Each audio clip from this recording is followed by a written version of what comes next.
La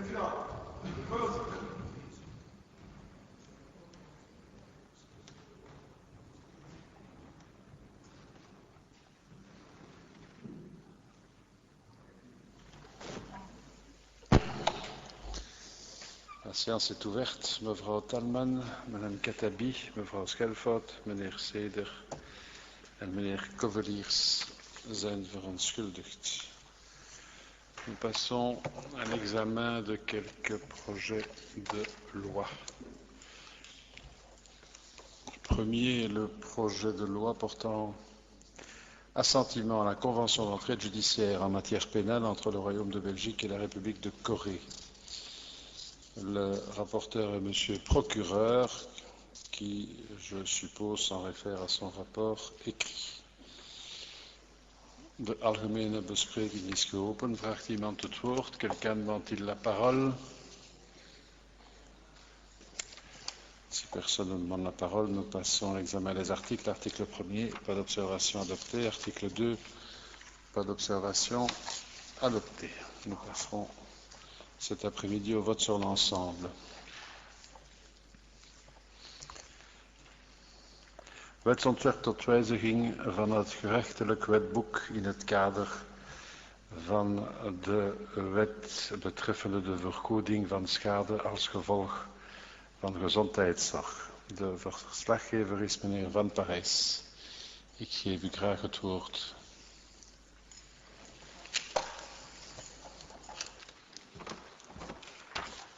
Dank u wel, meneer de voorzitter. Collega's, heel kort.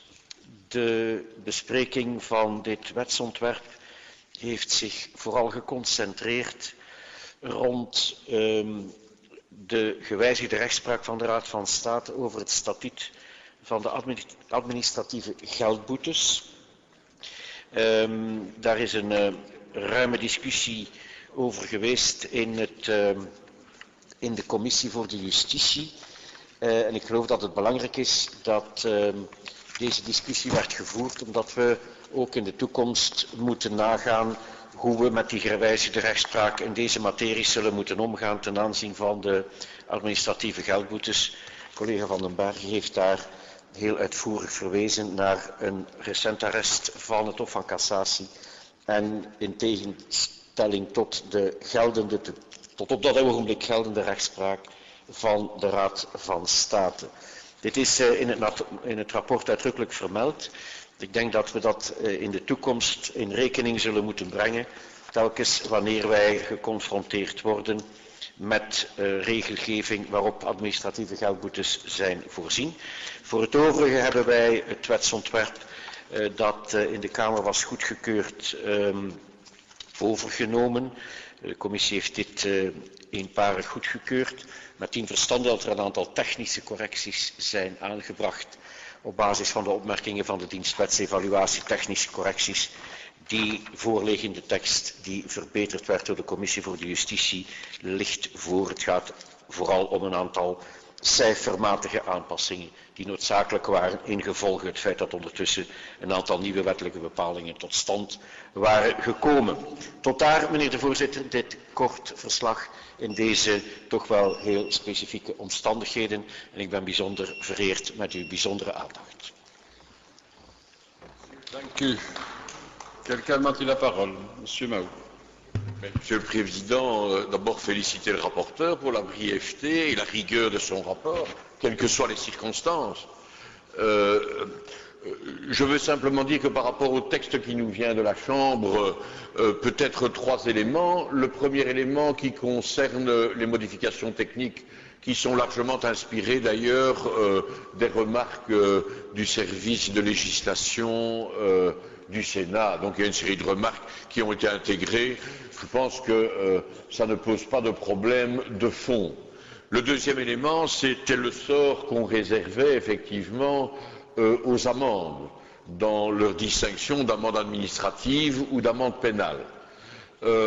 Je pense que dans le rapport se trouve inscrit la manière dont les choses ont évolué. En tout cas, on peut se réjouir qu'une formule ait été trouvée qui renvoie vers la sécurité sociale les amendes administratives et qui renvoie vers le Trésor les amendes pénales. Je pense que par rapport au texte qui nous a été fourni, quand on connaît l'importance que nous attachons à la sécurité sociale, je pense que c'est un progrès qui est un progrès manifeste et je pense que notre groupe s'en réjouit. Le troisième élément qui est important, qui nous paraissait évident en tout état de cause, mais effectivement nous n'avons pas dans les groupes politiques des évidences identiques, c'était évidemment la problématique de la restitution. Caractère automatique de sa restitution, nous nous réjouissons évidemment que dans le texte qui sera soumis à notre Assemblée tout à l'heure, cette restitution redevienne un élément automatique par rapport au texte qui nous a été soumis. Merci, monsieur Mao. Meneer Riede. Ja, mevrouw de minister. In principe is de no-fault-wetgeving natuurlijk een goede wetgeving. Het zal toch een aantal problemen oplossen. Toch heb ik een aantal bedenkingen bij de wet. In die zin dat ik mij toch de vraag stel, en ik vind er eigenlijk een beetje een gat in de wetgeving omtrent nosocomiale infecties. Ik verduidelijk. Als een patiënt in het ziekenhuis wordt opgenomen en hij doet een nosocomiale infectie en hij sterft, dan is maar de vraag of hij sterft met een nosocomiale infectie of van een nosocomiale infectie. Dat is soms zeer moeilijk om uit te maken. En ik stel me dan bijvoorbeeld ook de vraag hoe dat beslist zal worden en als iemand sterft. C'est évidemment l'autre projet de loi qui est maintenant définitif, qui est devenu loi, puisqu'il a été voté à la Chambre et qu'il n'y a pas eu d'évocation. C'est simplement le deuxième projet au niveau judiciaire qui vient ici. Mais pour ce qui concerne une question précise sur les maladies nosocomiales, nous sommes bien d'accord que, pour autant évidemment que les seuils de gravité tels que prévus dans la loi sont atteints, les maladies nosocomiales sont bien prises en compte pour l'indemnisation du dommage médical. Très clair. Que ce soit que par exemple le dommage est devenu de la maladie nosocomiale ou pas, ne change à la limite rien dans la matière. Maar dat zal enorm veel geld kosten, mevrouw de minister. Want ook het is niet een zwart-wit verhaal. En soms zal er in de grijze zone zitten. En als je al die mensen gaat uitkeren, dan zullen zeer veel middelen moeten voorzien in uw fonds om dat te kunnen betalen. Enorm veel middelen. En wat dat mij dan ook een beetje bedroeft is, ik weet wel, helaas hebben we dat hier niet kunnen negociëren, want anders had ik er ook wel wat amendementen op ingediend. Maar wat dat mij dan ook betreur is dat eigenlijk jaarlijks de bedragen voor het fonds zullen moeten vastgesteld worden in de ministerraad en dat er geen systematiek in zit en geen automatisme die de garantie biedt dat het fonds zal kunnen blijven uitkeren. Ik vrees oprecht dat dat een gat is, dat van de nosocomiale infecties. Ik vrees ook dat dat gaat leiden uiteindelijk tot premiestijgingen in de verzekeringen. Dus los van het principe waar ik achter sta, zou ik er alleszins voor pleiten dat, het is nu wel wat surrealistisch wat ik vraag, besef ik in de huidige politieke context, maar toch, dan moet u of uw opvolger toch zeker deze wet gaan monitoren, dat het niet ontspoort. De heer Van den Berg. Dank u, meneer de voorzitter. Ik kan collega Ide in zekere mate volgen. Ik betreur zoals hem trouwens, dat de regel dat wanneer een aantal bepalingen onder artikel 77 van de grondwet vallen en een aantal andere onder 78, dat beide wetsontwerpen samen kunnen besproken worden. En ik betreur dat men een dergelijk belangrijk ontwerp, wat het tweede gedeelte betreft, niet heeft geëvoceerd. Niet omdat ik de bedoeling heb om daar dwars te liggen, maar wel omdat ik vind dat wanneer een realisatie en een innovatie van een dergelijke omvang, als dat geen tweede lezing verdient, wat er dan wel een tweede lezing verdient uit het oogpunt van de Senaat, omwille van het feit natuurlijk dat dit altijd komt in commissies in de Kamer die niet van justitie zijn en die dus een bepaalde invalshoek, en ik zeg daar niks negatief mee, maar een bepaalde invalshoek, en u hebt het gezegd over de voorwaarden waaronder die vergoeding voor objectieve medische schade wordt gerealiseerd, kunnen gepreciseerd worden. Het wetsontwerp is natuurlijk een belangrijke verbetering, vergeleken met het wetsontwerp dat in de vorige legislatuur werd gestemd, omwille van het feit dat ons bezwaar dat we toen hebben naar voren gebracht, namelijk dat de gemeenrechtelijke toegang tot de rechtbank niet kon uitgesloten worden bij medische schade, omdat dat strijdig zou zijn met artikel 6 van het Europees Verdrag Mensenrechten. Iedereen heeft het recht tot toegang tot de rechtbank wanneer schade zich veroorzaakt. En ik ben blij dat de regering en de minister open zijn gestaan voor deze verbeteringen en dat dus we een gemengd systeem hebben voor de medische schade. En bij de objectieve schade zullen natuurlijk een hele reeks toepassingsproblemen ontstaan. De ziekenhuisbacterie is daar één van, de risico, wie draagt het risico? Ik wijs erop dat de evolutie in de rechtspraak is wat ze is. Hè? Want vandaag is er ook al een vorm van objectieve aansprakelijkheid, het gebrek in de zaak. Als je de recente rechtspraak leest, dan is het duidelijk dat wij in de richting gaan dat het ziekenhuis aansprakelijk is voor de schade die veroorzaakt wordt door de ziekenhuisbacterie, een risico enzovoort enzovoort. Dat zijn belangrijke punten. Goed, ik denk dus de wet is een grote verbetering, een grote stap vooruit, ook uit sociaal oogpunt. Het laatste punt, collega Idi, u heeft gelijk. De omvang van de mogelijke vergoedingen. De noden van de samenleving zijn oneindig. Gaston Eyskens, van wie ik nog staathuishoudkunde als college heb gevolgd, zei: als men zoiets volgt, de behoeften van de mensen zijn oneindig.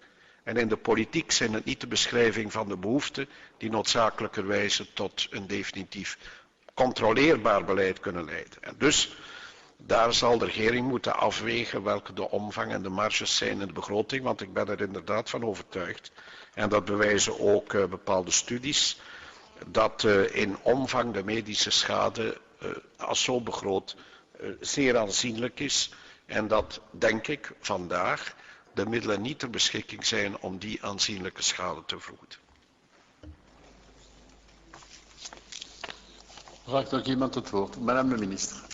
Alors, deux choses. D'abord pour ce qui concerne l'évaluation budgétaire, parce que pour le reste, je pense que chacun ici est convaincu de la nécessité de venir en aide à celles et ceux qui sont victimes d'un aléa thérapeutique ou d'une faute médicale et qui vivent des situations à titre individuel tout à fait dramatiques. Mais c'est vrai qu'un État doit pouvoir fonctionner dans un cadre de financement raisonnable. Mais nous avions, pour construire notre itinéraire de financement, deux éléments majeurs qui nous permettent de dire que les montants prévus seront suffisants. C'est d'une part une étude du KCE, mais d'autre part aussi, nous nous sommes basés sur l'expérience française. Il y a eu énormément de réunions avec le fonds d'indemnisation français qui reconnaissent aussi l'indemnisation, par exemple, des maladies nosocomiales, évidemment avec un seuil de gravité, sinon alors, effectivement, ce n'était pas gérable financièrement. Et puis bon, il y a des risques aussi inhérents à...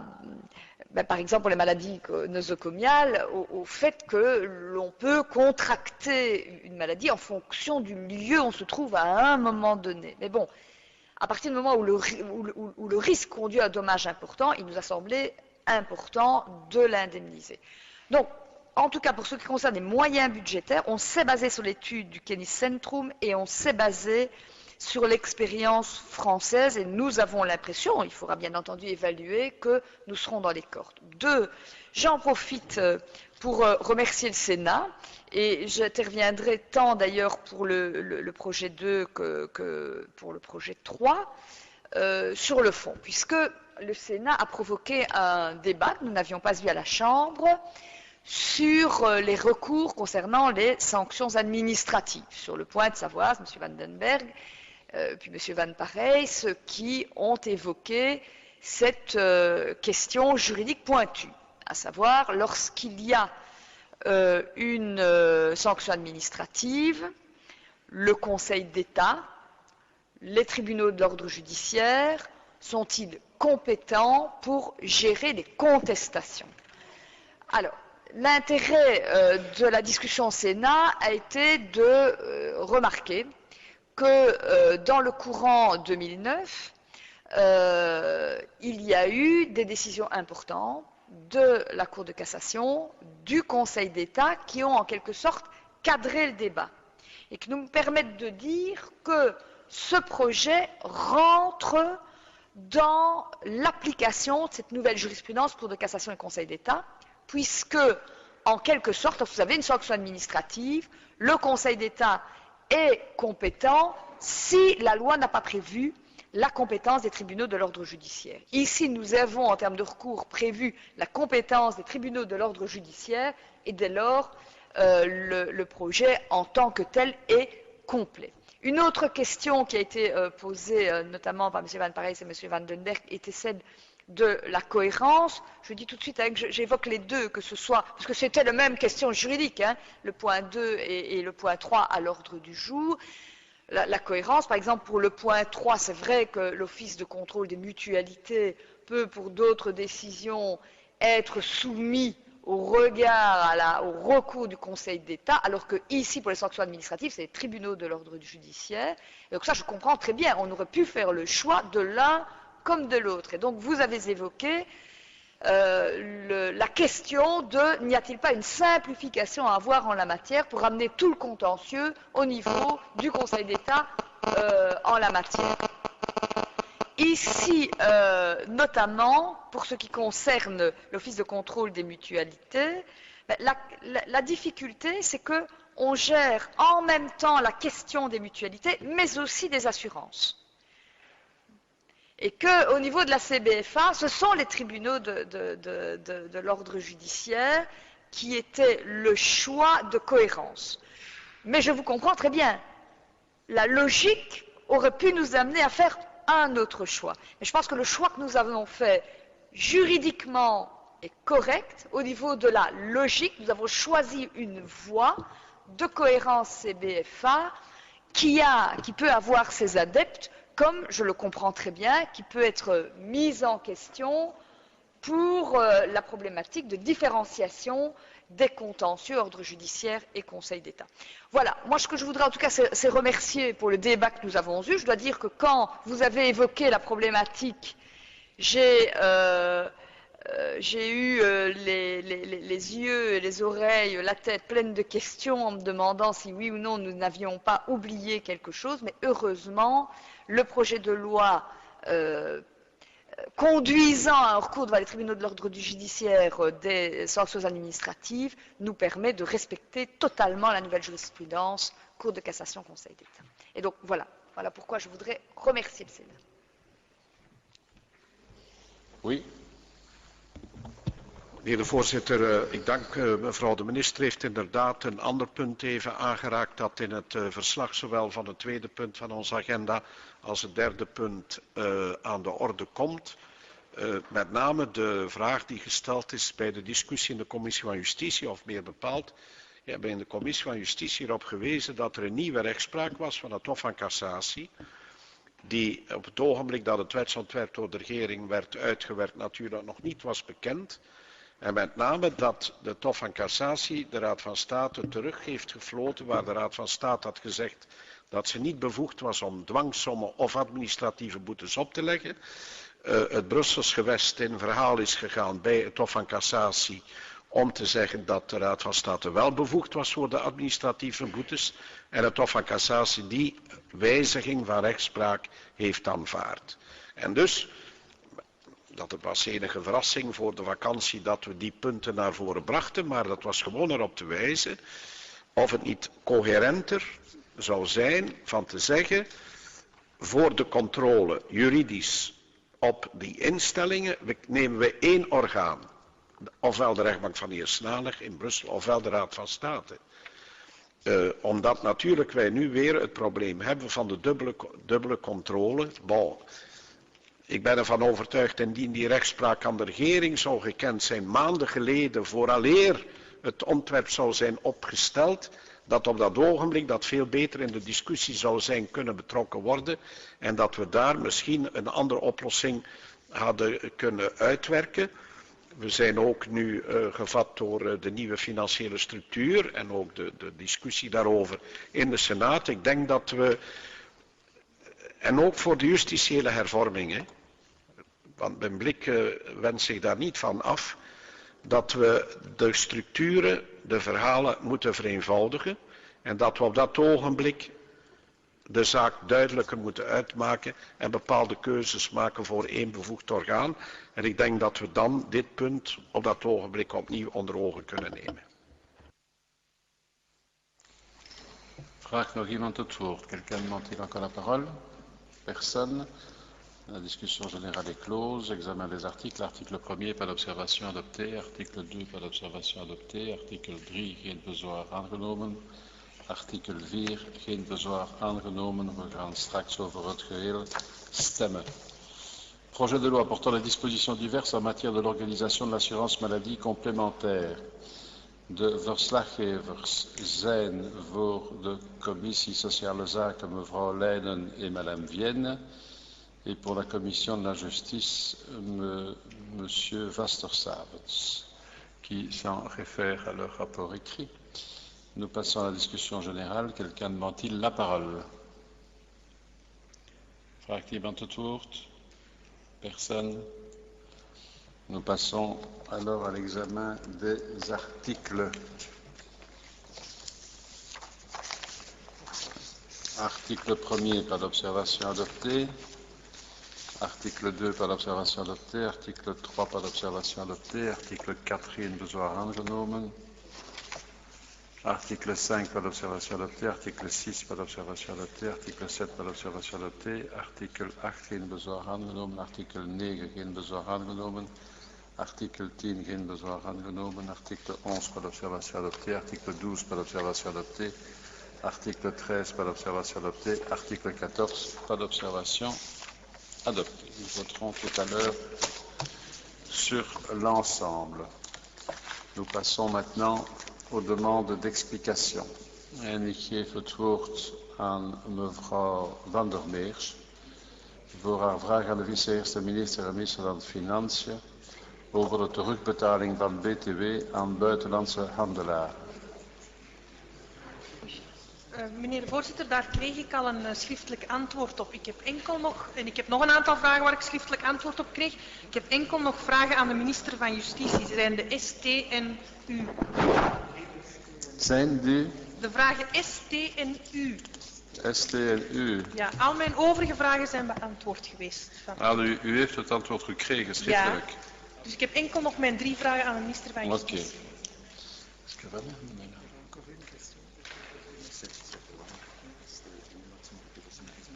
Ik geef u dan het woord voor uw vraag aan de minister van Justitie over het ontbreken van inventarissen bij het Directoraat-Generaal Penitentiaire Inrichtingen en bij het Directoraat-Generaal Gerechtelijke Organisatie. S.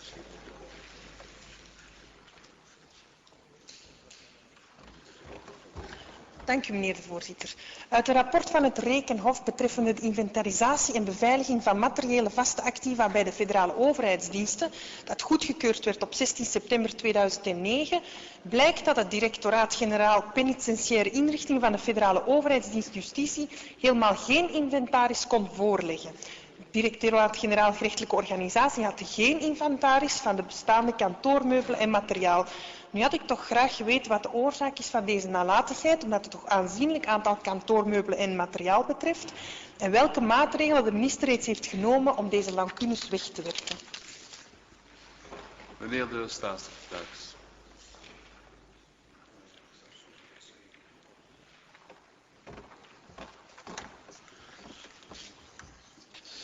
Meneer de voorzitter, mevrouw Van der Meers, Zie hier de elementen van antwoord welke mij bezorgd werden door de minister van Justitie.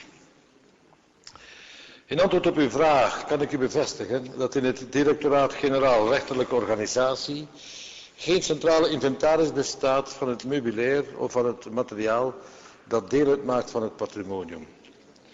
Niettemin betreft het geenszins een nalatigheid of vergetelheid. Zoals werd uitgelegd aan het Rekenhof tijdens de audit, laten het bestaande kader en de bestaande archiefruimten het Directoraat-Generaal immers niet toe de inventaris van meubilair en kantoormateriaal dat deel uitmaakt van het patrimonium voor alle gerechtelijke diensten op één plaats te centraliseren. Ten einde zich te schikken naar de wet, heeft het Directoraat-Generaal Rechterlijke Organisatie dan ook een gedecentraliseerd inventarissysteem ingevoerd. Derhalve moet de hoofdgriffier of hoofdsecretaris in elk gerecht de inventaris van de goederen van de staat binnen dat gerecht beheren. Opdat deze verplichting wordt nagekomen, zendt de dienst infrastructuur bij elke bestelling voor meubilair of kantoormateriaal dat deel uitmaakt van het patrimonium een waarschuwingsbericht waarin behalve de voorwaarden inzake leveringen, facturatie en zo verder is bepaald dat het voorwerp van de bestelling moet worden ingeschreven in het patrimonium van de goederen van de staat. Ten slotte bezorgen verscheidene gerechtelijke diensten aan het Directoraat-Generaal Rechterlijke Organisatie jaarlijks nog steeds de inventaris van het meubilair en kantoormateriaal dat deel uitmaakt van het patrimonium. Dit gebeurt naar aanleiding van verscheidene oudere circulaires van procureurs-generaal. De documenten worden voor gezien getekend en geïnventariseerd in een speciale map voor het rechtsgebied van het betreffende Hof van Beroep. Wij kunnen in dat verband de rechtsgebieden Antwerpen en Brussel vermelden. Er kan dus in dit geval geen sprake zijn van nalatigheid of vergetelheid. De aanwezigheid van een gedecentraliseerde inventaris in de arrondissementen kan worden verklaard door de bijzondere aard van de rechterlijke organisatie waarvan de diensten verspreid zijn over het gehele grondgebied. De penitentiaire inrichtingen vullen jaarlijks elke inventaris van het patrimonium van de staat in op vraag van de commissie van het vermogen van de staat bij de FOD Financiën. Het Directoraat-Generaal, EPI, houdt hiervan geen centraal bestand bij. Wat uw tweede vraag betreft. Wat de maatregelen betreft die na de audit door het Rekenhof werden genomen, werkt het Directoraat-Generaal Rechterlijke Organisatie aan 2 punten. Het eerste is de invoering van een elektronische inventaris voor meubilair en kantoormateriaal dat deel uitmaakt van het patrimonium. Het systeem zal worden gekopieerd vanuit FedCom.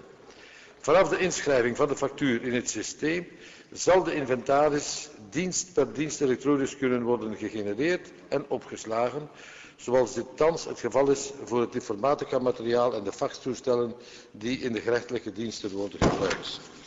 Daarboven wordt door de dienstinfrastructuur van het Directoraat-Generaal Rechterlijke Organisatie al sinds enkele weken een nieuwe interne applicatie bestudeerd, waardoor alle bestelbonnen die dagelijks worden opgemaakt beter kunnen worden beheerd. Dit nieuwe initiatief moet het beheer van de inventarissen van het Directoraat-Generaal verbeteren, maar eveneens de contacten optimaliseren met de administratie van domeinen waarvan het systeem van overdracht binnenkort wordt aangepast. Ook voor wat betreft de penitentiaire inrichtingen zal het beheersysteem FedCom, waartoe de FOD Justitie zal toetreden, een permanente inventaris van de materiële vaste activa van de penitentiaire inrichtingen bijhouden. Tot daar het antwoord van de minister, mevrouw. Ja, bedankt staatssecretaris om het antwoord voor te lezen van de minister. Ik ben daarmee tevreden. Er was wel enige duidelijkheid nodig hieromtrent en ik denk dat het antwoord volstaat.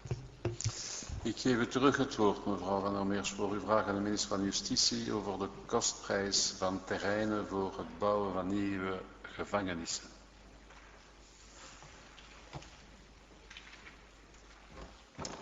Dank u, voorzitter. In antwoord op mijn schriftelijke vraag hierover, over de bouw van nieuwe gevangenissen, liet de geachte minister van Justitie mij weten dat de keuze van de locaties onder meer afhing van de kostprijs van de grond.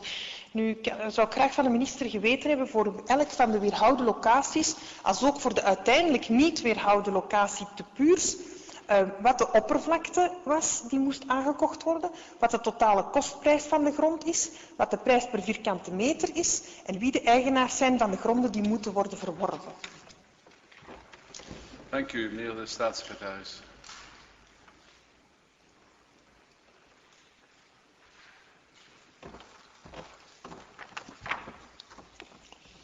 Meneer de voorzitter, mevrouw, zie hier de elementen van antwoord bezorgd door minister Reinders. De oppervlakte van het terrein te Puurs bedroeg ongeveer 14 hectare. De totale kostprijs van het terrein werd geraamd op €819.000. Het zij ongeveer €5,85 per vierkante meter. Het terrein te Marjan-Famenne is volledig verworven. De totale kostprijs van het terrein bedraagt €270.049 en 55 eurocent en de oppervlakte beloopt 16 hectare, 18 aren en 48 centenjaren. Het zij ongeveer €1 en 67 eurocent per vierkante meter. Voor het terrein te Leuze-en-Hainaut dient nog 1 perceel, eigendom van de Waalse regering, verworven te worden. De vooropgestelde oppervlakte van het volledige terrein te Leuze-en-Hainaut bedraagt ongeveer 14,5 hectare. De kostprijs van het terrein bedraagt tot nu toe €418.103 en 96 eurocent. Het zij ongeveer €3 en 9 eurocent per vierkante meter. Voor Beverwaas en Dendermonde zijn de nieuwe ruimtelijke uitvoeringsplannen in opmaak. De exacte oppervlakte van de in te nemen gronden kan dan ook nog niet met zekerheid worden medegedeeld. De vooropgestelde oppervlakte voor Beverwaas bedraagt ongeveer 12 hectare, voor Dendermonde ongeveer 14 hectare. Het lijkt mij niet opportun om, zolang de onderhandelingen over de verwerving van de terreinen niet zijn beëindigd, de raming van de totale kostprijs van de grond, de prijs per vierkante meter en de namen van de eigenaars mede te delen. Tot daar het antwoord van de minister, mevrouw. Dank u, mevrouw Van der Meers. Een laatste vraag, denk ik, aan de minister van Justitie over het masterplan voor een gevangenisinfrastructuur in humane omstandigheden. Dank u, voorzitter. In het masterplan 2008-2012 voor gevangenisinfrastructuur in humane omstandigheden worden 7 nieuwe gevangenissen voorzien tegen 2012. Een aantal locaties die naar voren werden geschoven stoten op moeilijkheden waarvoor alternatieven werden gezocht. Bijvoorbeeld Puurs en Dendermonde. Ook worden gedeelten van bestaande sites gerenoveerd en of uitgebreid, waardoor de capaciteit van de cellen respectievelijk wordt hersteld of vergroot. Daarnaast past ook de tijdelijke overbrenging van 500 gedetineerden naar de gevangenis in het Nederlandse Tilburg in het plan om de overbevolkingen in de gevangenissen tegen te gaan. Onder andere om redenen van overbevolking in gevangenissen hebben verschillende ministers van Justitie opeenvolgend de voorbije decennia omzendbrieven gericht aan de procureurs-generaal en de auditeur-generaal in verband met de niet-uitvoering van korte gevangenisstraffen. Nu had ik daarover de volgende vragen. In hoeveel extra celcapaciteiten is er voorzien na realisatie van het masterplan? Hoeveel was er initieel voorzien tegen 2012 en hoeveel zullen er tegen dat jaar gerealiseerd zijn effectief? Rekening houdend met de mogelijke problemen en of vertragingen die zich momenteel al voordoen. En is het mede bedoeling van het vergroten van de gevangeniscapaciteit om de vrijheidsbeleid, zoals het niet uitvoeren van korte gevangenisstraffen, om reden van overbevolking te wijzigen? Dank u, meneer de minister.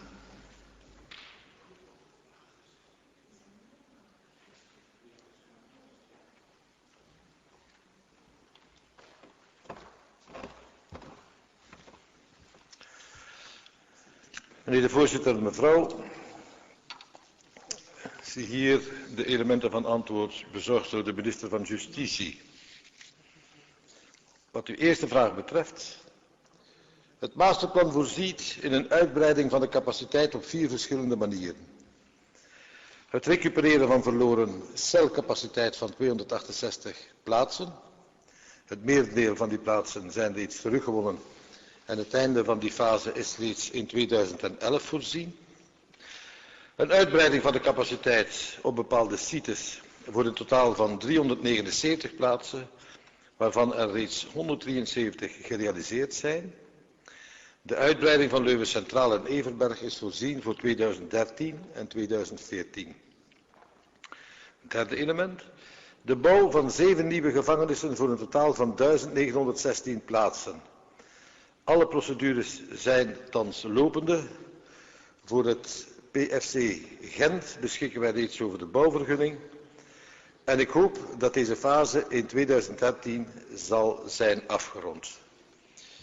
Volgende element. De vervanging van 6 verouderde gevangenissen door nieuwbouw.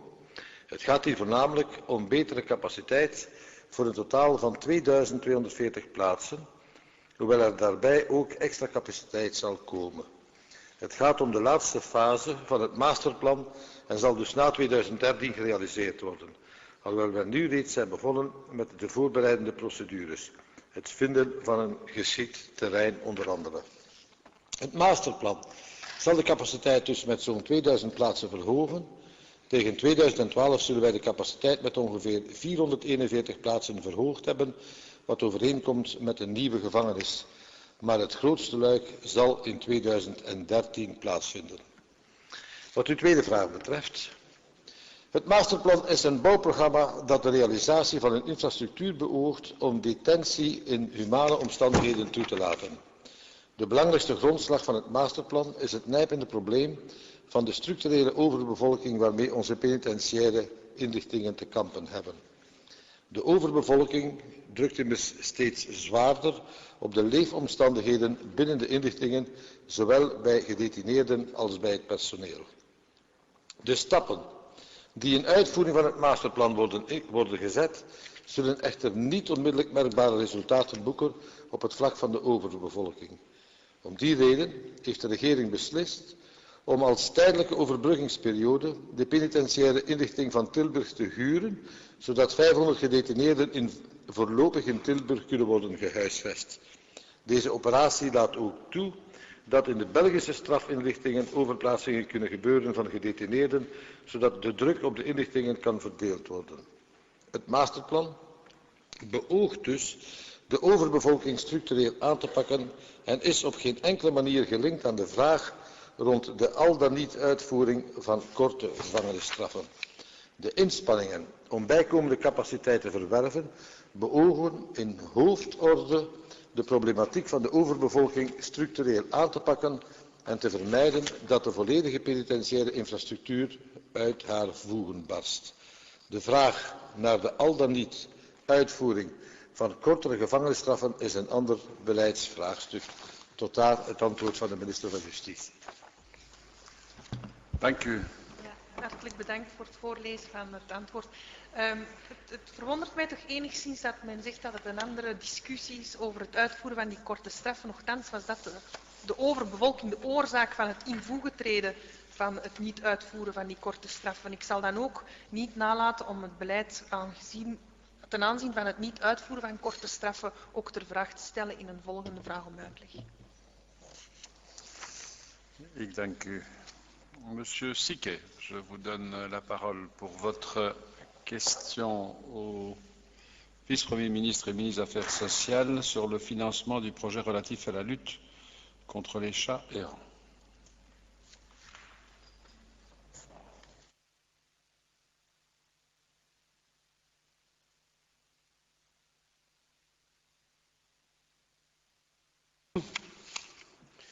C'est contre les chats errants. Oui, c'est ça. Un projet d'arrêté royal relatif à la lutte contre la prolifération des chats errants risque d'avoir de graves conséquences sur les comptes communaux. L'article 2 du projet prévoit la mise en place d'un point de contact à prévoir par les communes et l'article 3 détaille toute une série de formalités comme la capture, le nourrissage, etc., la mise à charge des communes. Et l'article 4 prévoit l'euthanasie ou la stérilisation sans préciser qui devra payer ces frais d'intervention. Et l'article 5 explique toute une liste d'informations que les communes doivent fournir en cas de demande des autorités fédérales. Ces frais liés à ces informations sont également mis en charge des communes sans compensation. Pouvez-vous me donner des informations complètes concernant le financement de ce projet?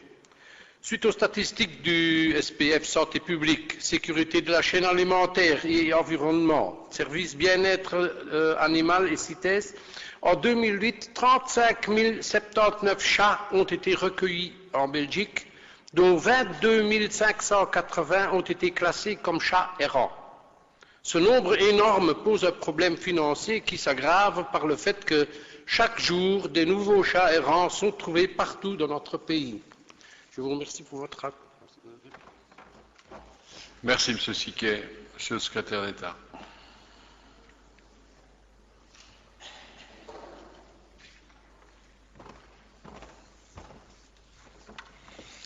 Monsieur le Président, Monsieur Siquet, voici les éléments de réponse que Mme Onkelings m'a procurés à votre question. Le projet d'arrêté royal visé a pour but de diminuer la population de chats errants qui, par voie de conséquence, réduira le nombre de chats dans le refuge ainsi que le nombre d'euthanasies de ces animaux. Ce nombre est très important, comme vous le signalez dans votre question. Afin de remédier à cette problématique, j'ai sollicité l'année dernière le Conseil du bien-être des animaux qui a rendu un avis très clair sur la question en mettant en avant le bien fondé de la stérilisation comme solution au problème. Suite à cet avis, mes services préparent actuellement un plan d'action qui sera finalisé cette année. En parallèle, il était important de solliciter le concours d'autres acteurs de terrain indispensables, tels que les administrations communales, dont de nombreuses mènent déjà des campagnes efficaces sur base volontaire. Il s'agit donc aussi d'une forme de reconnaissance vis-à-vis des 202 communes qui mènent déjà une politique de stérilisation des chats errants ou qui subsidient une association à cet effet. Il est vrai que le projet d'arrêté pourrait induire des charges pour les communes et qu'aucun montant n'est prévu au budget fédéral pour financer ce type d'action. C'est la raison pour laquelle nous avons souhaité au préalable consulter l'Union des villes et communes afin de connaître leur avis sur le texte. Cet arrêté n'en est qu'au stade de projet et il va de soi que je tiendrai compte des éventuelles réserves qui seraient émises par les représentants communaux. Voilà les éléments que Mme Onkelings m'a procurés, M. Siquet. Merci, Président. Effectivement, les refuges sont surchargés et ça aussi pose des questions de paiement de frais. En tout cas, je suis satisfait de votre réponse et content que l'histoire est en bonne route pour être réglée financièrement avec les communes. Merci beaucoup. Merci, M. Siquet. Je vous donne à nouveau la parole pour votre question, ministre des PME, des indépendants, de l'agriculture et de la politique scientifique sur la réduction du contingent kilométrique des contrôleurs de service public fédéral économie.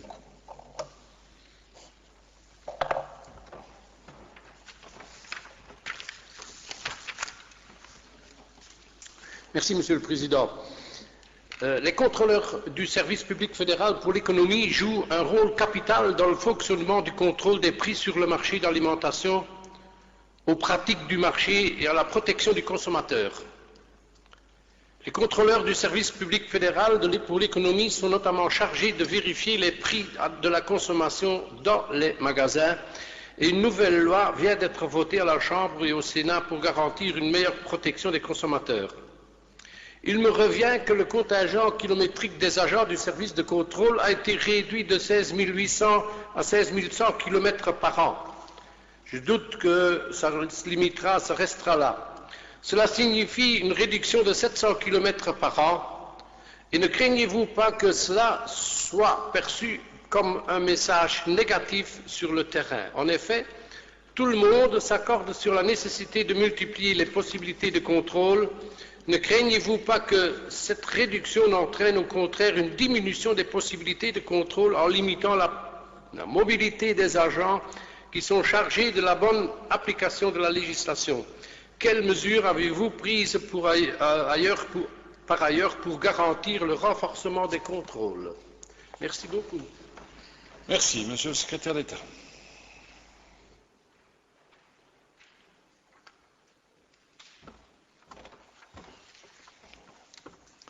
Monsieur le Président, Monsieur Siquet, voici les éléments de réponse que Madame Laruelle m'a procurés à votre question. Le libellé des informations chiffrées contenues dans la question rend difficile la formulation d'une réponse précise. Après contact avec mon administration, il apparaît que les personnes qui vont vérifier les prix à la consommation dans les magasins pour l'IPC sont des agents de l'indice et non des contrôleurs tels que visés dans la question. Les inspecteurs de la Direction générale contrôle et médiation, pour qui la réduction du contingent kilométrique est probablement d'application, ne se rendent pas personnellement dans les magasins. Il est alors impossible de considérer que cette décision ait un impact réel sur la qualité des contrôles. Monsieur Siquet. Je n'ai pas bien compris la réponse, mais une réduction n'est pas nécessairement une meilleure qualité du service du travail. Monsieur Siquet, je ne puis que répondre que, apparemment, votre question a été mal comprise par les services de Madame Laruelle. Donc, ce ne sera pas le dialogue des sourds, mais des sourds muets sans doute. Il faudra la reposer, peut-être. Monsieur Siquet, je vous donne à nouveau la parole pour votre troisième question au ministre de l'Entreprise et de la Simplification sur les sondages sur les forces de travail.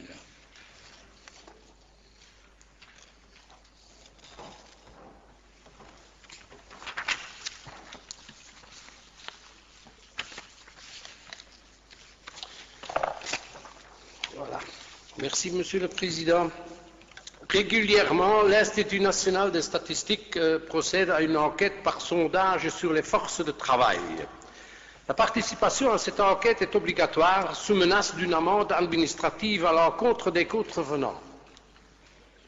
D'un point de vue du contenu, l'enquête vise à récolter des informations à caractère personnel telles que le contexte démographique, la situation au regard de l'emploi, les caractéristiques de l'emploi dans l'activité principale, la durée du travail, la deuxième activité, le sous-emploi, la recherche d'un emploi, l'éducation et la formation, l'expérience professionnelle antérieure de la personne sans emploi, la situation un an avant l'enquête, la situation principale au regard de l'emploi et le revenu. Avant l'envoi des enquêteurs sur le terrain, les enquêtés sont informés par courrier de l'enquête et de l'obligation de répondre. Les personnes susceptibles d'être interrogées peuvent être des personnes exerçant encore une profession, mais aussi des personnes à la retraite. Le courrier envoyé précise que l'anonymat serait garanti, mais nonobstant le fait que les courriers envoyés sont nominatifs avec numéro d'identification, l'arrêté royal de base précise que les informations recueillies en vertu du présent arrêté pourront être ultérieurement utilisées pour d'autres traitements statistiques et scientifiques conformément aux finalités de l'enquête. Ceci n'est pas nécessairement générateur de confiance, surtout lorsqu'on est confronté à des personnes, surtout âgées et vivant seules, ayant peur de devenir victimes de fraude ou de cambriolage. Comment les personnes interrogées peuvent-elles avoir la garantie qu'elles n'ont pas affaire à un fraudeur ou un cambrioleur, sachant que les cartes d'identité et des courriers officiels peuvent facilement être falsifiés ou faussés? Ne serait-il pas conseillé de modifier la réglementation en vigueur en supprimant l'envoi d'enquêteurs sur le terrain? Une enquête par téléphone devant suffire. Merci pour votre réponse. Merci, M. Siquet. M. Schroeper.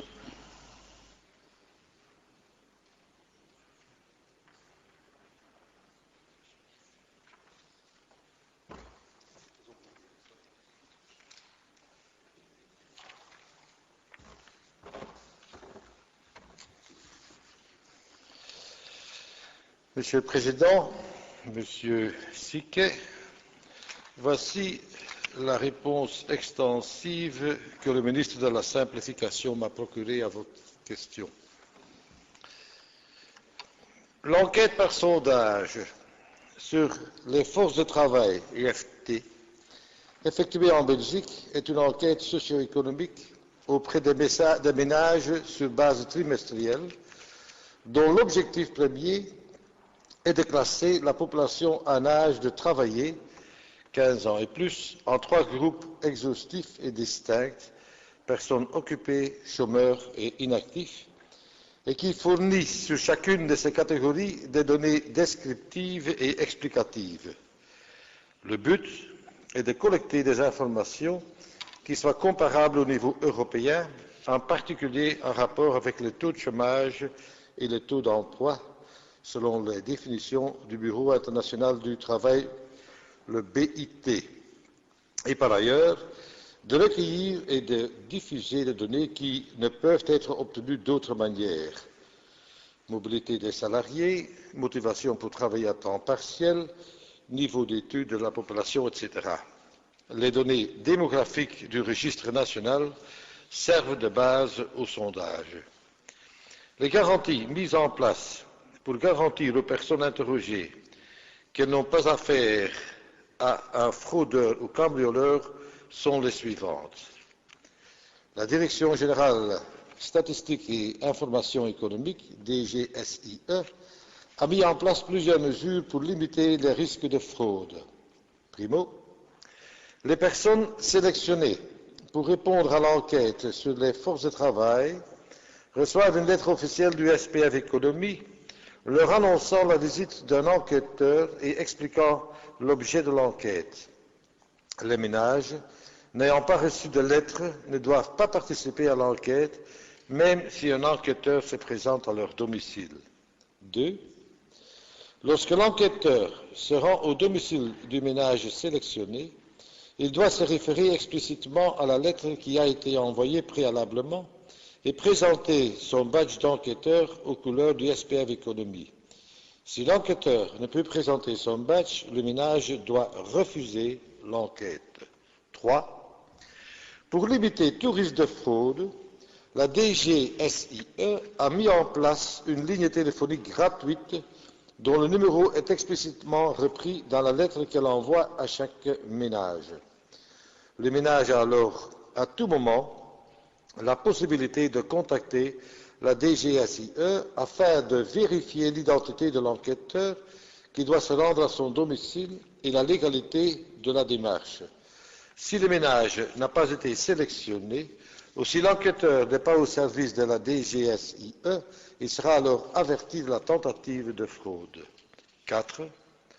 D'un point de vue plus local, les bourgmestres des communes sélectionnées reçoivent un courrier officiel de la DGSIE les avertissant de la visite des enquêteurs auprès des ménages résidant dans leur commune.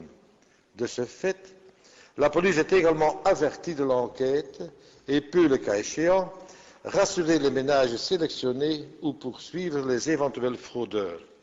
Enfin, beaucoup de communes préviennent leur population de la possibilité de recevoir un enquêteur de la DGSIE via leur bulletin communal. Pour ce qui est du choix de travailler avec des enquêteurs se rendant directement à domicile, je peux vous donner les raisons suivantes. Primo, l'échantillon de l'enquête sur les forces de travail est tiré au départ du registre national. L'adresse fournie par le registre national est non seulement le moyen le plus simple pour contacter les ménages, mais également le plus fiable.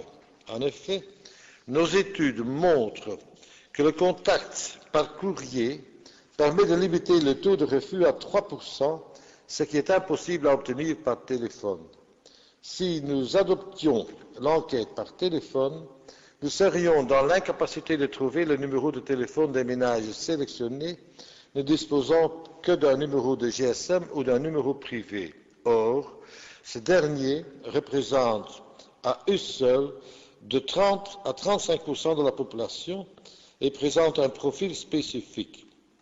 Célibataires, personnes de nationalité étrangère, etc., que nous ne pouvons exclure de notre échantillon. Une enquête par téléphone aurait donc des effets extrêmement néfastes à la fois sur la qualité de nos données et sur leur représentativité. 2. Une enquête par téléphone nécessite la création d'un call center qui devrait pouvoir contacter les ménages durant toute la journée, mais également de 17 à 21 heures, ce qui n'est actuellement pas prévu dans notre règlement de travail. Si nous ne contactons les ménages qu'en journée, nous rencontrerons énormément de difficultés pour contacter les travailleurs qui sont précisément un des groupes cibles de notre enquête. 3. La recherche scientifique démontre qu'au-delà de 20 minutes, la qualité des enquêtes téléphoniques décroît rapidement.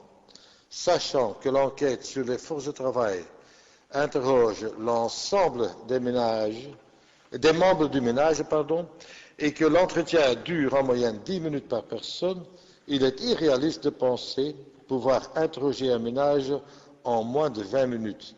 Si nous devions organiser l'enquête sur les forces de travail par téléphone, nous serions confrontés à baisse significative de sa qualité.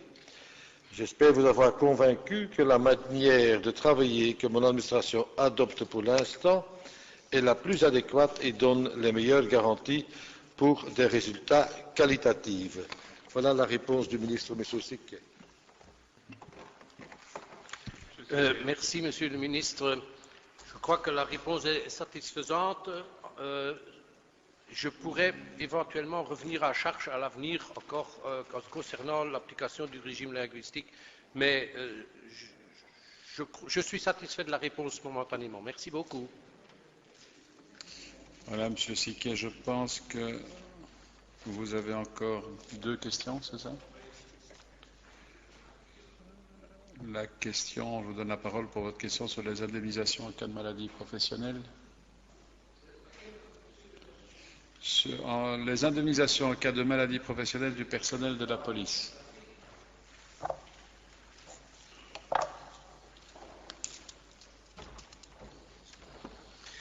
Merci, Monsieur le Président.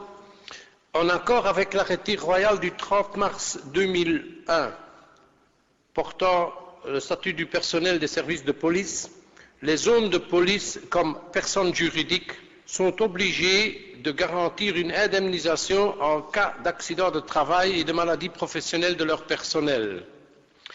La responsabilité en cas de maladie professionnelle est garantie pour toutes les administrations provinciales et locales par le Fonds des maladies professionnelles. Cet état de choses est fixé par arrêté royal du 21 janvier 1993 relatif à la réparation des dommages résultant des maladies professionnelles en faveur de certains membres du personnel appartenant aux administrations provinciales et locales. Affiliés à l'Office national de la sécurité sociale des administrations provinciales et locales, les zones de police sont exclues de cette réglementation. Depuis la constitution de zones de police, celles-ci payent rétroactivement au 1er janvier 2002 un montant de 0,17% sur les salaires des membres du personnel statutaire ainsi que les membres du personnel ayant un contrat de travail à l'ONSS des administrations provinciales et locales, ONSS-APL, pour des risques de maladie professionnelle. Il existe une contradiction entre l'obligation des zones de police de payer les charges sociales et maladies professionnelles et l'exclusion des zones de police du recours au fonds pour maladies professionnelles. Cette contradiction a déjà été signalée à la direction du service juridique de la police fédérale à Bruxelles par plusieurs zones de police. Jusqu'à présent, aucun changement n'a été effectué. Quelle réponse pouvez-vous me apporter à cette contradiction? Comment pensez-vous la résoudre? Comment pensez-vous régler ce problème législatif? Merci pour votre réponse. Monsieur Schoup.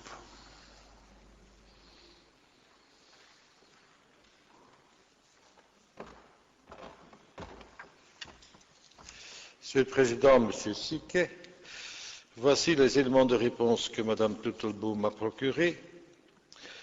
Je suis au courant du problème que vous soulevez et mon administration a reçu les instructions nécessaires pour y remédier. Les textes modificatifs sont actuellement préparés. Le Fonds de maladies professionnelles deviendra compétent pour prendre les décisions en la matière pour le personnel de la police locale et sera également l'organisme payeur. La police fédérale continuera à travailler avec MEDEX qui pourra faire appel à l'expertise du Fonds de maladies professionnelles dans le cadre de la gestion des dossiers du personnel de son corps. Voilà la réponse de Mme Turtelboom.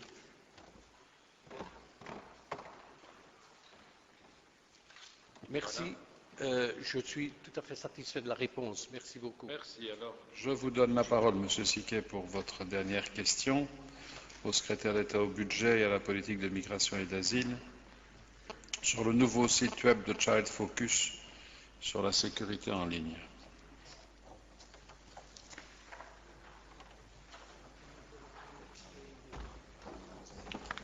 Merci, Monsieur le Président. Début mars, Child Focus a lancé un nouveau site de prévention en matière de sécurité en ligne consacré aux parents. Ce site nommé WipeTech aide les parents à gérer l'utilisation par leurs enfants d'Internet. Jusqu'à présent, ce site n'existe pas en langue allemande. Au nord du pays, depuis 2007, quelques 160 séances d'information sur la sécurité des enfants et des adolescents en ligne ont été organisées. Des séances similaires sont projetées pour la partie francophone du pays. Monsieur le secrétaire d'État, en tant que représentant de la communauté germanophone, je ne peux m'empêcher de vous poser des questions essentielles à nos yeux. Vu l'importance de tels services pour la protection des enfants, ne trouvez-vous pas anormal que ces informations n'existent pas en langue allemande? Merci beaucoup. Meneer de staatssecretaris.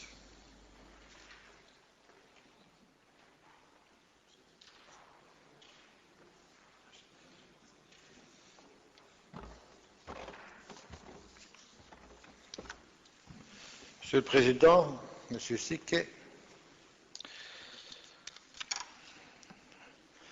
voici la réponse que le secrétaire d'État m'a procurée.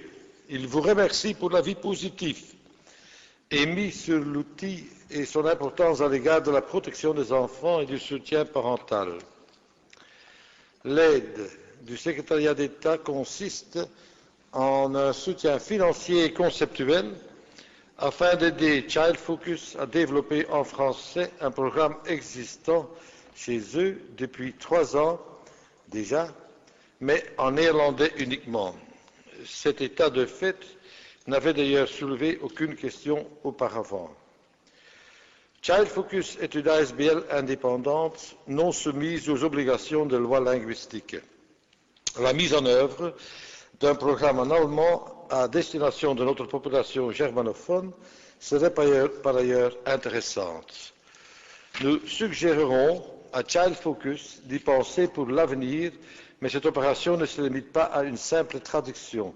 Cela prend du temps et cela nécessite des moyens conséquents qui devront être dégagés avec le concours de la communauté germanophone si elle s'y intéresse. Voilà l'élément de réponse de M. Watley. Merci, Monsieur le Président. Monsieur le Ministre, je vous remercie pour la réponse. La bonne volonté y est et je suis certain qu'un jour ça se réalisera. Je sais que ce n'est pas quelque chose à faire du jour au lendemain, mais je suis de bonne pour accepter la réponse. Merci beaucoup pour la réponse.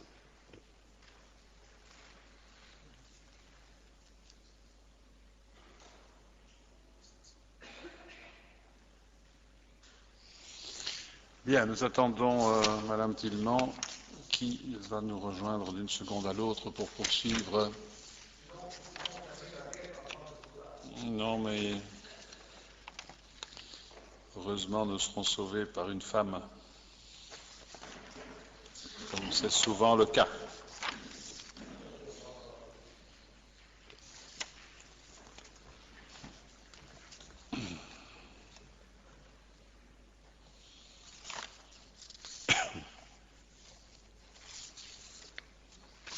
C'est ça à quoi je faisais allusion.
Alors, a-t-on des nouvelles?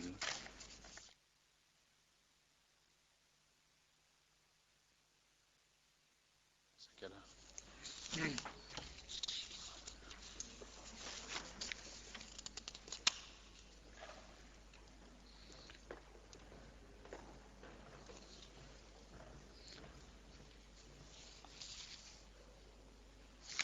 Madame Tillman va-t-elle arriver?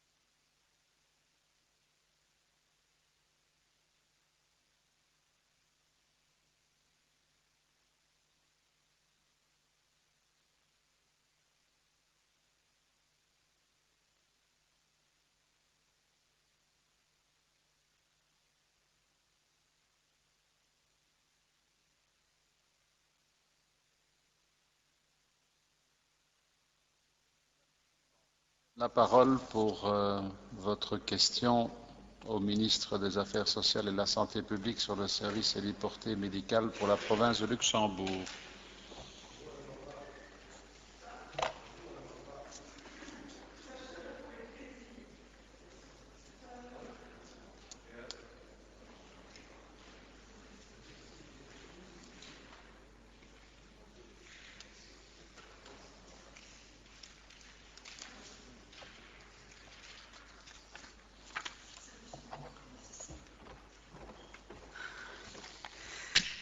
Excusez mon retard, Monsieur le Président. Donc, j'avais interrogé Madame la Ministre le 11 février 2010 sur la possibilité d'un service mobile d'urgence et de réanimation héliporté qu'on appelle un SMU avec H. Et donc, actuellement, 2 projets pilotes existent, Bras-sur-Lienne et Bruges. Et l'objectif, évidemment, de ces expériences pilotes, je reprends mon souffle, est de diminuer le délai d'intervention dans les régions où les distances sont grandes et les hôpitaux très éloignés. Alors, il me semblait effectivement intéressant qu'en province de Luxembourg, elle puisse bénéficier de ce type de service, notamment pour permettre de soulager et en tout cas de servir dans un délai raisonnable. Je rappelle qu'il y a des délais d'intervention qui peuvent dépasser 40 minutes dans la province de Luxembourg et donc de servir des régions fort éloignées d'un hôpital comme Virton et Bouillon. Et d'ailleurs, la commission d'aide médicale urgente de la province de Luxembourg s'est prononcée favorablement à ce service et d'ailleurs aujourd'hui, un cahier des charges est en cours d'élaboration.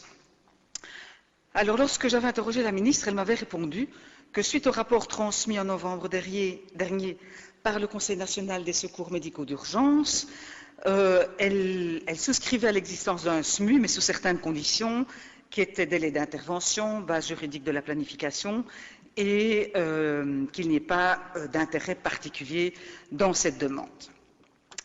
Alors, ma question, Monsieur le secrétaire d'État, à la ministre était de savoir si Madame la ministre avait obtenu une réponse du Conseil national des établissements hospitaliers. Si oui, qu'en ressortait-il? Où sont les arrêtés définissant les planifications et les normes SMU? Ça serait gentil de m'apporter la réponse. Ça me permettra de respirer entre deux. Monsieur le secrétaire d'État.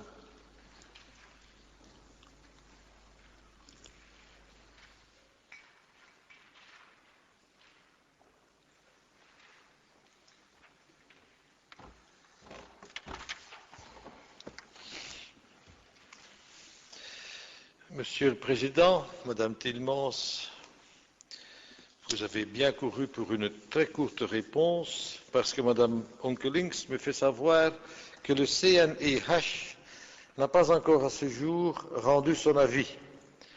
Elle ne peut, sans cet avis, poursuivre la rédaction de l'arrêté royal de planification et de normes du SMU avec H. Point.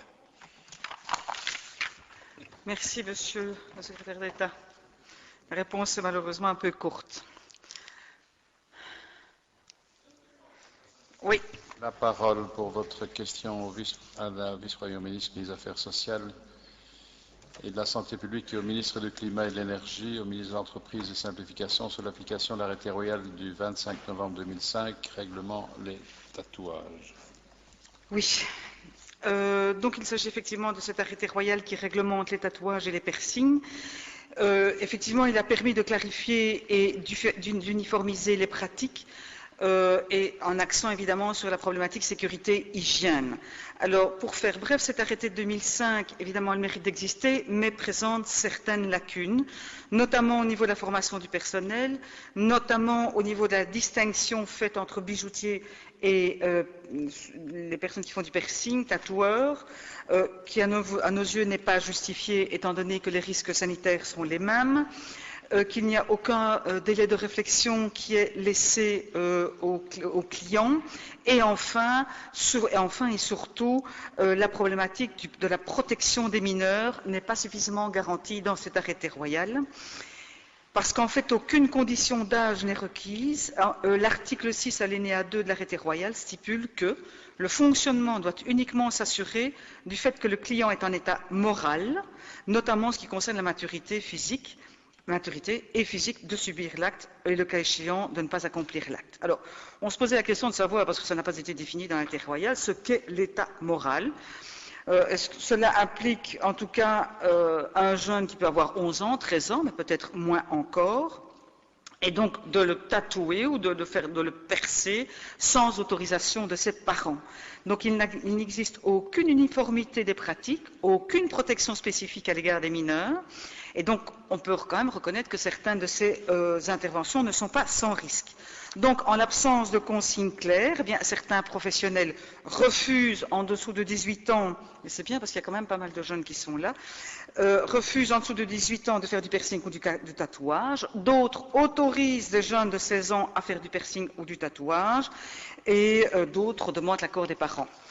Bon, certains ne le demandent pas. Alors, ma question, Madame la Ministre, était effectivement de chercher quand même à protéger nos mineurs des abus ou d'actes qu'ils pourraient regretter par la suite. Et donc, je lui posais la question de savoir s'il n'y avait pas lieu de compléter l'arrêté royal de 2005 et d'introduire une section qui serait propre aux mineurs, donc d'imposer un délai de réflexion, même bref, de quelques jours. Il faut quand même rappeler que ça peut être effectivement simplement percer l'oreille pour porter des boucles d'oreilles, mais ça peut être du tatouage, du branding, donc c'est du marquage au fer rouge, des scarifications, donc c'est quand même des actes qui ne sont pas anodins et peut-être que les gens ne se rendent pas compte suffisamment que ce sont des marques qui vont garder toute leur vie et qu'il sera difficile de retirer par la suite. On en a peut-être envie à 13 ans, à 15 ans, à 16 ans, on n'en a peut-être plus envie à 50 ans, mais ça on n'y pense pas nécessairement quand on est jeune. Et donc d'avoir une formation sérieuse et renforcée pour les personnes habilitées à poser ces actes. Et donc nous souhaiterions aussi qu'il n'y ait plus de différence entre bijoutiers et pierceurs, tout simplement parce qu'ils doivent respecter les mêmes conditions d'hygiène. Je vous remercie. Monsieur le secrétaire d'État. Monsieur le secrétaire d'État.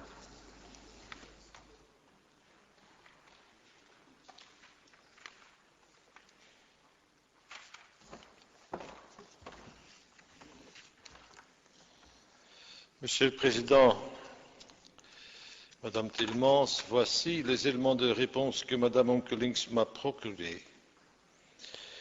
Depuis que mon prédécesseur a pris l'initiative de proposer un arrêté royal en matière de tatouage et piercing, la situation de ce secteur s'est déjà considérablement assainie. L'enregistrement initial des pratiques et les contrôles par les agents de mon administration ont eu un impact positif. Néanmoins, certaines adaptations légistiques sont encore nécessaires. Je n'ai pas manqué, en coordination avec mon administration, de proposer les dispositions nécessaires.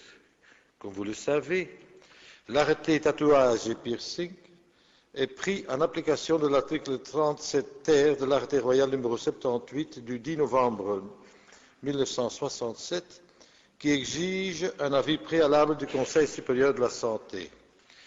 J'ai dès lors introduit auprès du Conseil différentes demandes d'avis relatives à la question du délai de réflexion pour les mineurs d'âge que vous évoquez, à la question du maquillage permanent, à la question des exceptions éventuelles pour les piercings ou tatouages en foire et salon, à la question de l'effacement de tatouages, de l'épilation laser et de l'usage du laser en général à des fins esthétiques. Le Conseil supérieur de la santé ne va pas tarder à répondre à ces différentes interrogations, de sorte que je puisse effectuer les adaptations nécessaires. Vous évoquez également la différence entre le secteur du piercing et celui des bijoutiers. Je conviens qu'il y a là sujet à réflexion, mais je ne compte pas aller actuellement dans le sens que vous recommandez, sans analyse des données scientifiques et sans renforcer la communication au préalable. À ce sujet, une brochure à destination des bijoutiers et de leurs clients sera distribuée dans les mois qui viennent. Voilà les éléments de réponse de Mme Onkelings.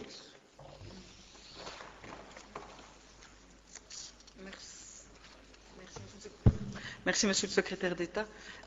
Donc je prends note évidemment des avancées que Madame la Ministre propose, mais par contre je n'ai rien entendu concernant les mineurs. Et donc là je pense qu'effectivement il y a des mesures à prendre et je ne manquerai pas de la réinterroger sur le sujet. Je vous remercie. Très bien, je vais lever la séance. Ik geef nu het woord aan de heer Ide voor zijn vraag aan de vice-eerste minister van Sociale Zaken over het toekennen van premies aan specifieke groepen binnen de sector van gezondheidszorg. Meneer de voorzitter, meneer de staatssecretaris, collega's, een beetje surrealistisch dat wij hier gewoon verder werken, maar goed, de vragen waren voor en tijdens de paasvakantie ingediend. En vandaar dat ik ze alsnog ga stellen. We zullen wel zien waartoe dat allemaal leidt. Op de webstack van de Vlaamse Verpleegunie las ik op 4 maart dat er een akkoord bereikt was tussen de minister en de federale non-profit sector over de maatregelen voor 2010 voor de verpleegkundigen en zorgkundigen. In dit akkoord werd er een premie aangekondigd voor bijzondere beroepskwaamheid, bijzondere beroepstitels, evenals een toeslag voor avondwerk. Het schoentje knelt echter bij de toekenning van de premies aan de specifieke beroepsgroepen. Zo blijkt dat de radiologische verpleegkundigen geen recht hebben op een premie, terwijl dit wel het geval is voor hun collega's in de oncologie. Dit terwijl in een KB houdende de lijst van bijzondere beroepstitels en bijzondere beroepskwaamheden voor de beoefenaars van de verpleegkundige van 27 september 2006 de verpleegkundigen in de medische beeldvorming ook een bijzondere beroepstitel hebben. Ik kan daaraan toevoegen wat met de verpleegkundige ziekenhuishygiënist, bijvoorbeeld. Wat heeft de minister aangezet om dit onderscheid te maken? Nog niet zo lang geleden werd de regeling voor de beschikbaarheidshonoraria voor de Raad van State gebracht en deze regeling moest toen veranderen omwille van het discriminerend karakter. Het gaat hier over artsen. Is de minister niet bang dat er ook voor bepaalde beroepsgroepen haar beslissing voor de Raad van State gaan aanvechten? Is mevrouw de minister van plan om aanpassingen door te voeren zodat deze discriminatie weggewerkt wordt? Meneer de staatssecretaris.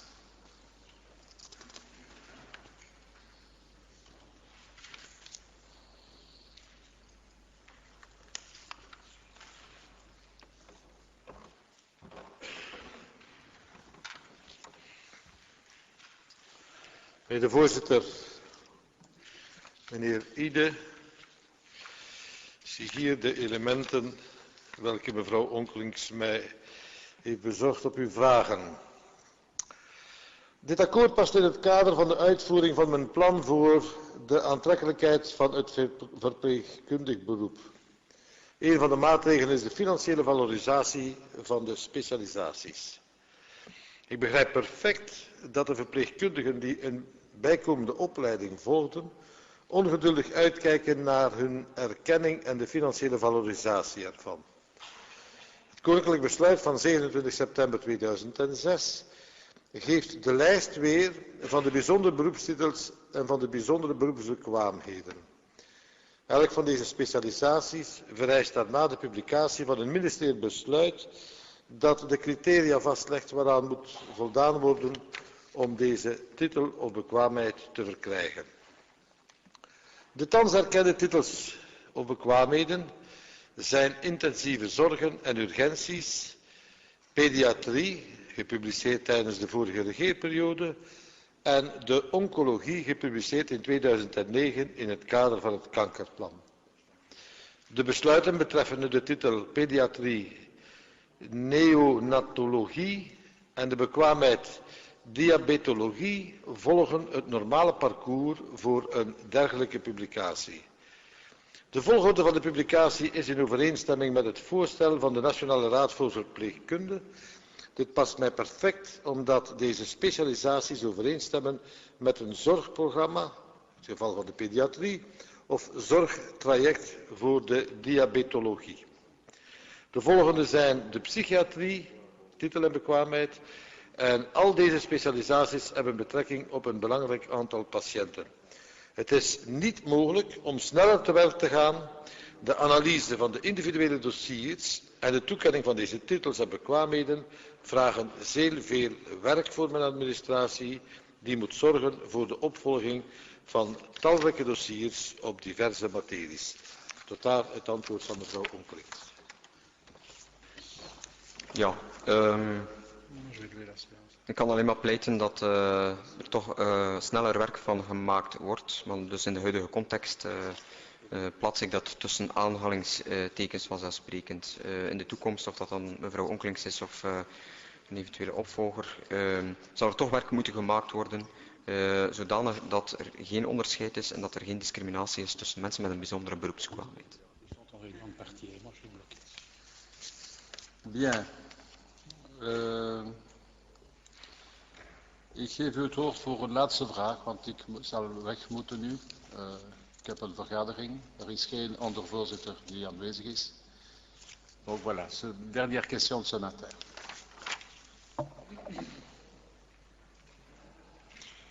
Over dus de centra voor radiotherapie, is dat zo?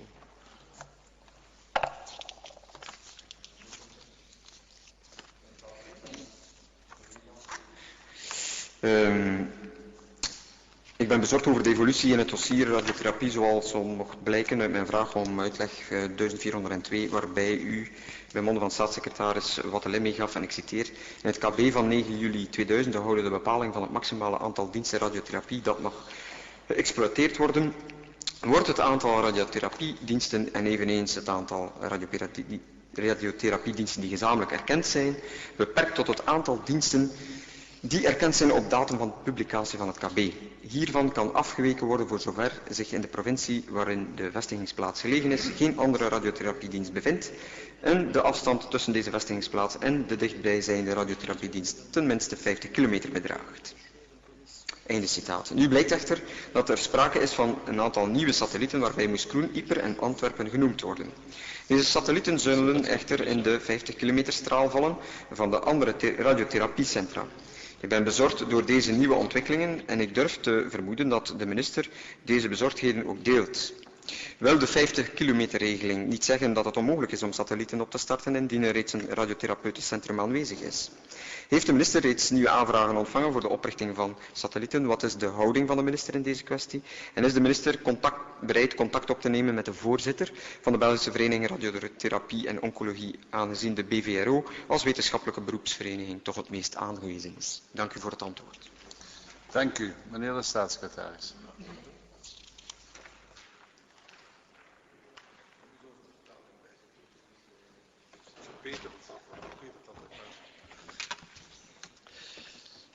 Meneer de voorzitter, meneer Ide, zie hier de elementen van antwoord welke door mevrouw Onkelings werden bezorgd. De verschillende koninklijke besluiten waarin de programmatie voor de radiotherapiediensten bepaald worden, heb ik reeds aangehaald in antwoord op uw vorige vraag.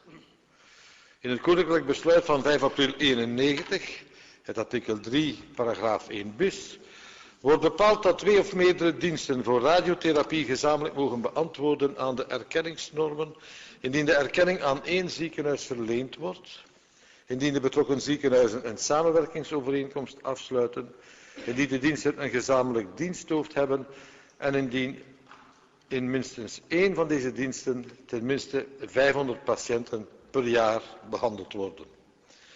In het Koninklijk Besluit van 9 juli 2000 houden de bepaling van het maximumaantal diensten radiotherapie dat mag uitgebaat worden, wordt het aantal radiotherapiediensten en eveneens het aantal radiotherapiediensten die gezamenlijk erkend zijn, beperkt tot het aantal diensten die erkend zijn op de datum van het Koninklijk Besluit. Hiervan kan worden afgeweken voor zover zich in de provincie waarin de vestigingsplaats gelegen is geen andere radiotherapiedienst bevindt en de afstand tussen deze vestigingsplaats en elke andere radiotherapiedienst tenminste 50 kilometer bedraagt. De controle van de erkenningsnormen in het kader van het toekennen van de erkenningen van deze diensten gebeurt door de gemeenschappen gewesten. Aanvragen voor erkenning van nieuwe diensten worden aan de gemeenschappen en gewesten gericht. Indien de betreffende dienst niet voldoet aan de normen, wordt de erkenning ingetrokken.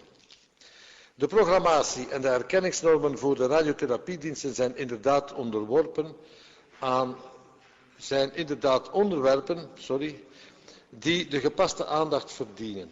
Enerzijds zijn de intussen verouderde erkenningsnormen aan herziening toe en anderzijds is er, zoals u al stelde, de oprichting van een aantal nieuwe satellietdiensten voor radiotherapie. Mijn grootste bekommernis in dit dossier is het bewaren van de kwaliteit van de zorg voor de patiënt.